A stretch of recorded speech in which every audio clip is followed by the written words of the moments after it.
Hey Finxters, do you have it in you to become a freelance developer? So are you the right person to become one? And in today's video I will give you 3 reasons why you shouldn't become a Python freelancer or a freelance developer in a more general setting.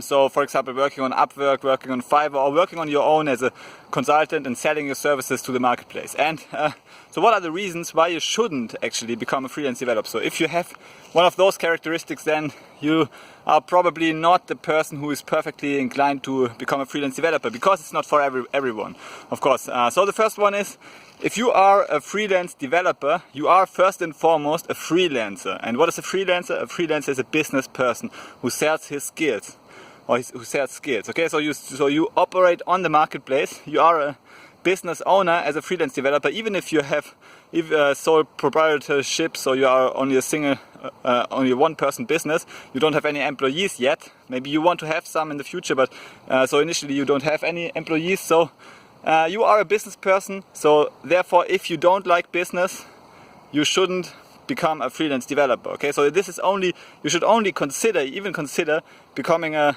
freelance developer if you kind of like business, if you want to learn more about business, and if you are have this general interest to become a successful business person. And many people have a certain assumption what does a business person look like. So the business person must wear a suit or so, but must wear a suit. He must think of money as the most important thing, and other kind of wrong assumptions what a business person is.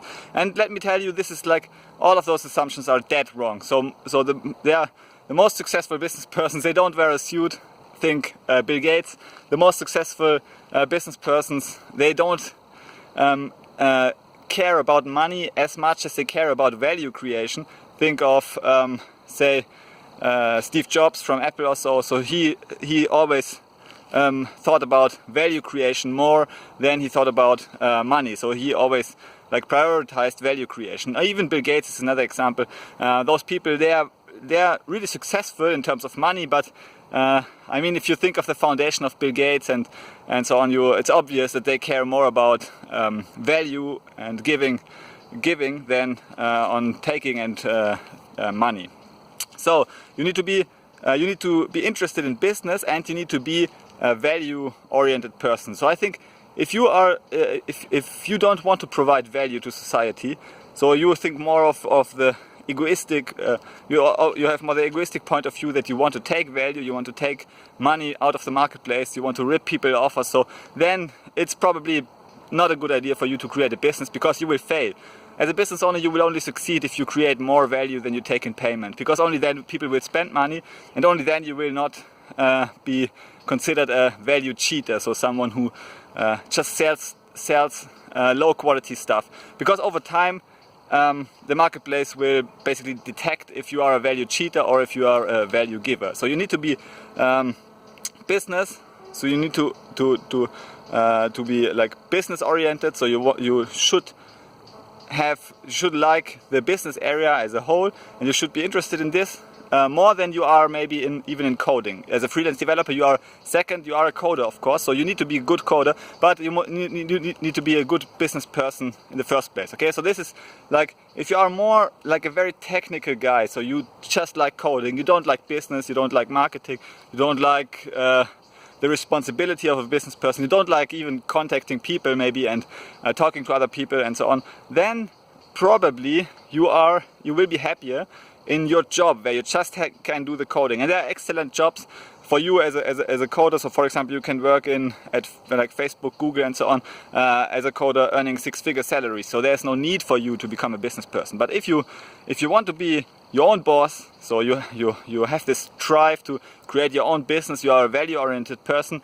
and you just want to give more than you take, then you have an excellent path in front of you as a business person. So you should consider becoming a business owner or a freelance developer. And the third thing is, you need to